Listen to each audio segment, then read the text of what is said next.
Hey y'all, and welcome to the Sam Muriello Show. This is my show. We are very excited to talk about today's very interesting topic. I am here with David, who is a Concordia student. He is the president of the John Molson International Committee, and he created a petition to help fight the homelessness situation that is happening in Montreal right now. How are you, David? I'm great. Thank you so much for having me on the show. I'm extremely happy that you're taking interest in this, and also that all the people that have been supporting this are taking interest in it. Yeah, awesome. So you created a petition Yeah. that basically asks Concordia University to use its empty student residence to temporarily house homeless people. And with a big surprise, you saw that over 10,000 people came into support for this petition. What inspired you to start this petition? Well, to be honest, um, you know, I'm sure you probably witnessed this a lot on Instagram too. Um, with the homeless man that died not too long ago, everybody was posting about it. Everybody had it on their stories, and I see it and it just doesn't feel right, It doesn't feel right to just post something and not take more action and not do something to try to, prevent people from dying. And it's really sad. We know that when the weather gets cold, homeless people die. And we know that there's also a lot of homeless people due to the pandemic. Thank God we have some good weather today, but I just figured it's time we try to do something. And what better way to start doing this than talking about what Concordia has available, which is a student residence that can house 600 students very comfortably. Mm-hmm. Yeah. And so I feel like this petition really resonated with a lot of people. So after a few thousand signatories, you received a response from Concordia. Mm-hmm. I can read it out. So it says, "Hi, David. Thanks so much for your email. I would like to commend you for your efforts in trying to find solutions to this very complex issue. We at Concordia share your concerns about homelessness in Montreal and wish we could be part of the solution. In fact, we have explored the idea of opening our residencies, which have not been operational since the onset of the pandemic, to the homeless with the city of Montreal. Together, we came to the conclusion that our facilities were not set up to serve as a shelter in their current state. So we must regretfully decline your request." So, what's your reaction to that response?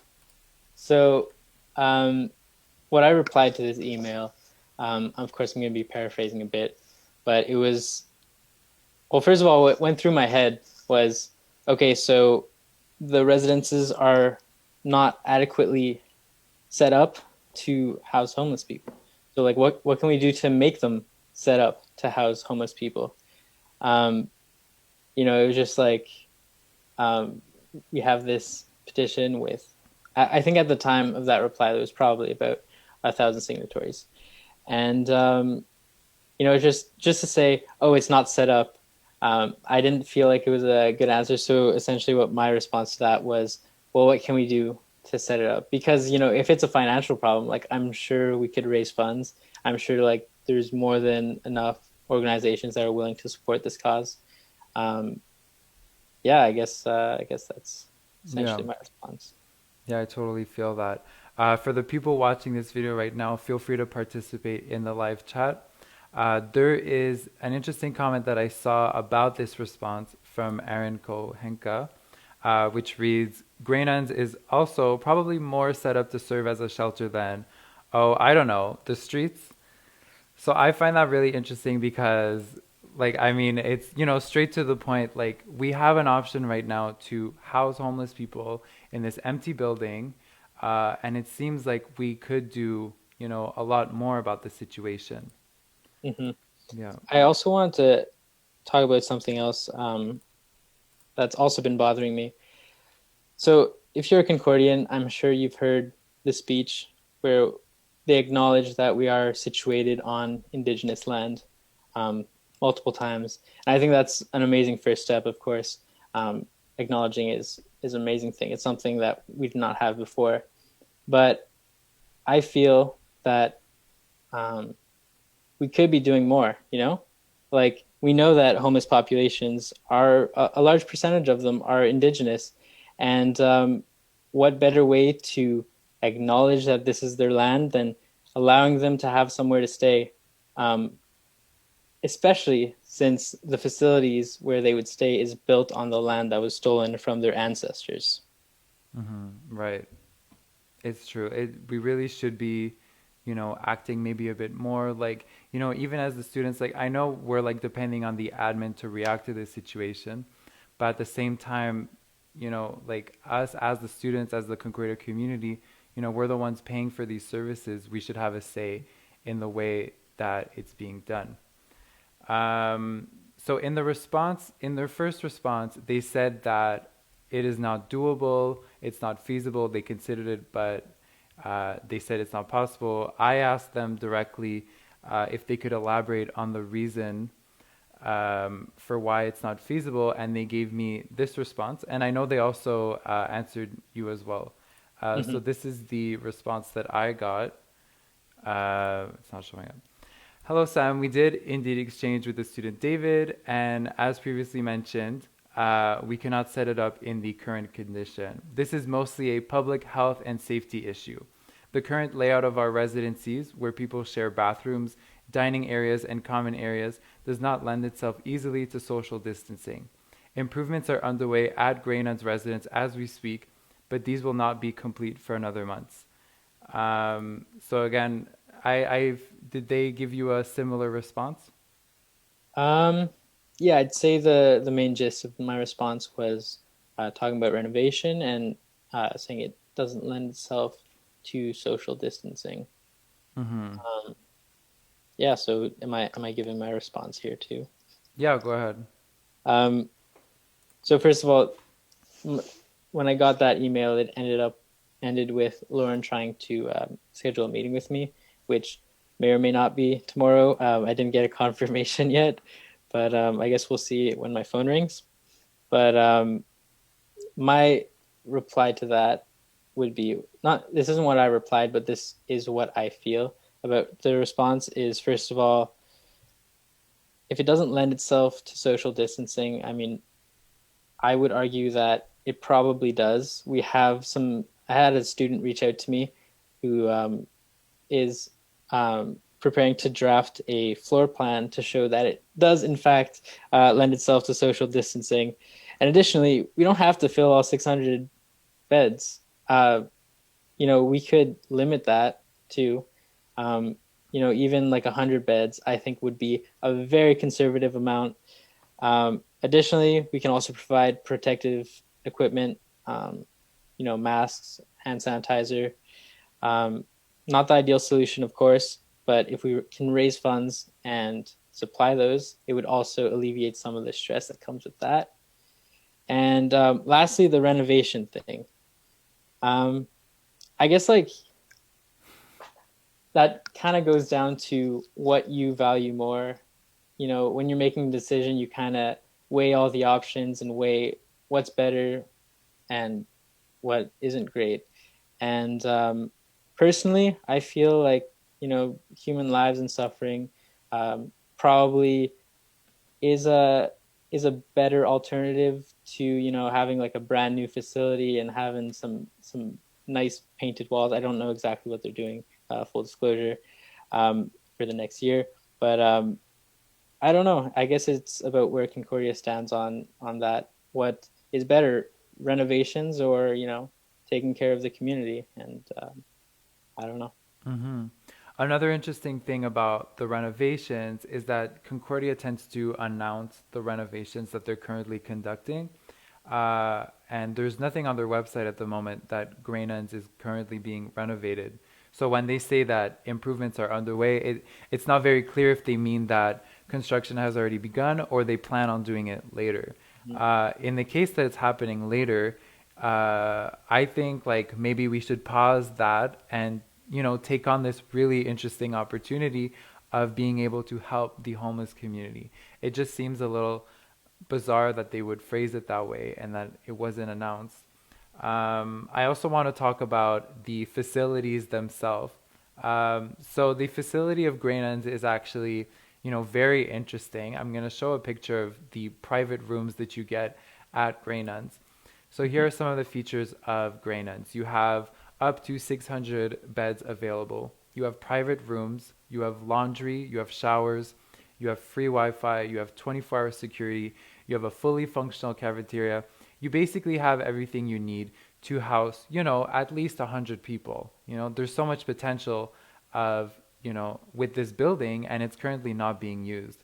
Now, Mhm. when they say that the facilities are not properly set up, I want to highlight what the newest homeless shelter by Montreal at the Pierre Charbonneau Arena looks like. So it looks like this.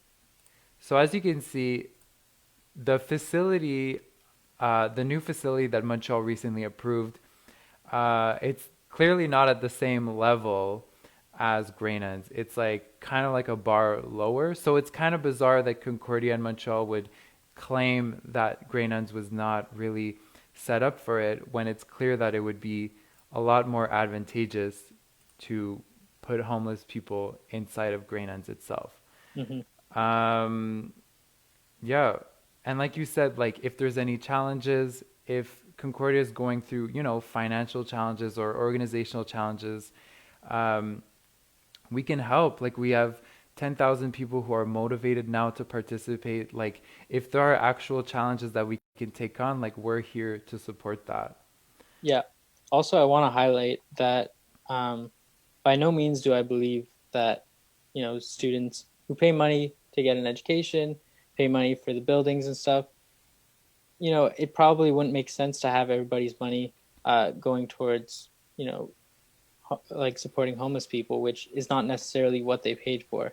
Which is why I'm suggesting that Concordia leases the facilities free of charge for a small period of time to an organization that already operates homeless shelters. That way, a lot of the operational issues that go into it, a lot of people probably don't know much that goes into running a homeless shelter, like the day to day and all that. I think it would be a great way to handle this situation. Yeah, I know some people feel that it might not be completely advantageous for Concordia to house these people at this current moment, but like you said, like, you know, all we want is the space. Like Concordia doesn't have to take care of the rest. There's the entire like Montreal government that can support this. There's the local organizations um, that can support that, and yeah, they're not alone in this situation. So Mm-hmm. again, like it's interesting that they would decline it. I really hope that they can reconsider their position on that. Me too. Another interesting comment I saw was from Milan, and it says that Concordia forgets that historically Grey Nuns sheltered and fed people in difficulty in these exact buildings. So again, when we think of the history of the Grey Nuns building, like it was like a house for like Catholic sisters. Like this was a place that was designed to help the poor. It was designed to support the community. So again, like it just doesn't lend to their narrative that the building is not set up to support our community and address like such a serious issue. Hmm. Completely agree. It's really unfortunate to see that there isn't more cooperation in this.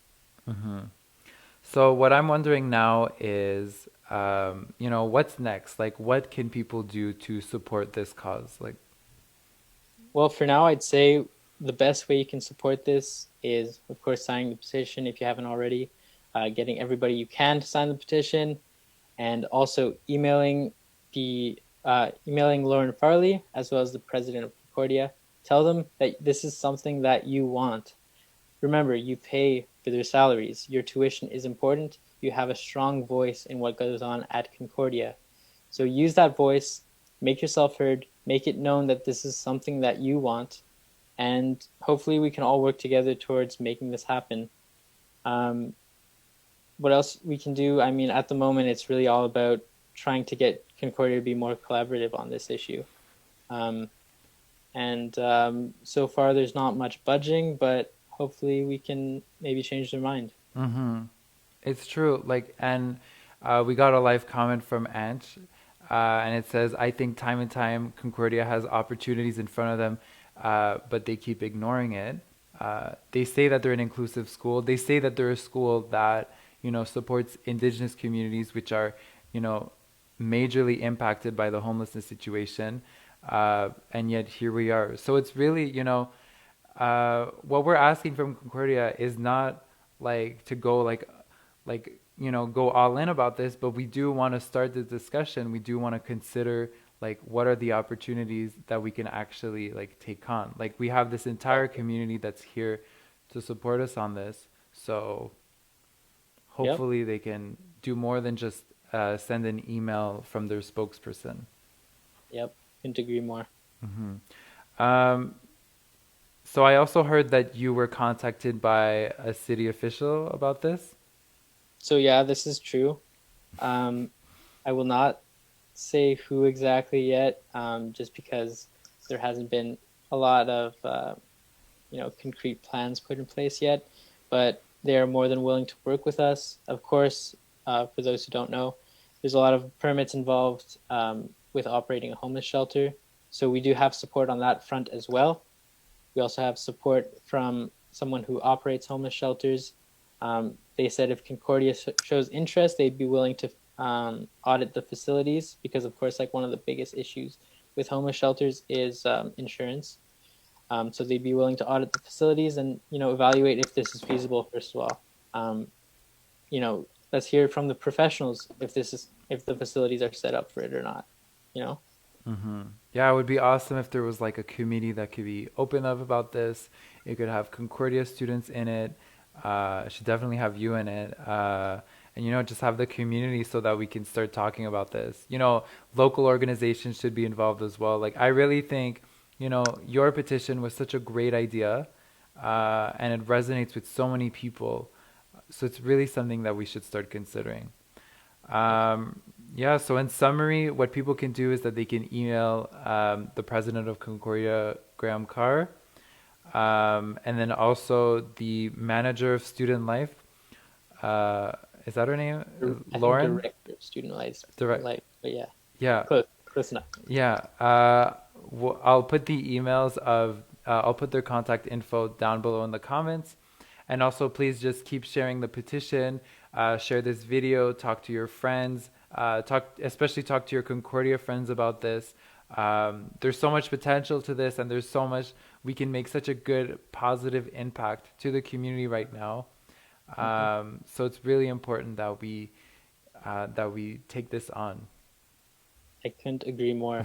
We can allow at least 100 people, feel human. Let them have a warm shower, let them have a room with a bed that they can stay in, and if we raise funds, let them have clean clothes, new clothes. Protect them from this horrible weather that Montreal is known for. Um, and I firmly believe that if we work together, we can move mountains. We can make things happen. I completely agree. Like we have this beautiful opportunity in front of us, and we should just definitely take it. All right. So, David, thank you for coming on the show today. I really appreciate everything that you've done. This is such a beautiful idea. If we can help in any way, please let us know. And yeah, thank you so much for coming today. No, thank you so much. I mean, I gotta say, like the support that this thing has been getting is unbelievable. When I put this up, I thought it was going to be a lot harder. Wait 1 second, gotta plug in my computer. I thought it was going to be a lot harder. Um, but no, the support that we've been seeing is absolutely amazing. It's truly inspiring. We're at 10,000 right now. I would have never thought that would happen. I just gotta say thank you guys so much for everybody who supported this. You guys are truly amazing. And you're amazing as well. No, you. So, all right. Thank you so much for coming. For everyone who's watching, you can email. There will be the contact info that you can contact, that you can push the president of Concordia and the director of student housing to to deal with this. Please continue to share the petition, share this video, and yeah, just keep fighting the good fight. And thank you so much, everyone, for participating. And thank you, Thank you all. David, for Have a good coming night. on the show. All right. Thank you. Have a good night, David. See you. Take care. Bye. See you. And to everyone who's watching, as you may know, the Quebec government is now allowing 50% of post-secondary students to return to school for classes. If you are impacted by this situation, please let me know. Let's have a discussion about this. I want to see the impact that this is having on students. And yeah, let's start having a discussion about this. All right, have a great evening, everyone, and I'll talk to you soon. I have another episode coming up on Sunday that you don't want to miss. All right, see you, everyone. Bye.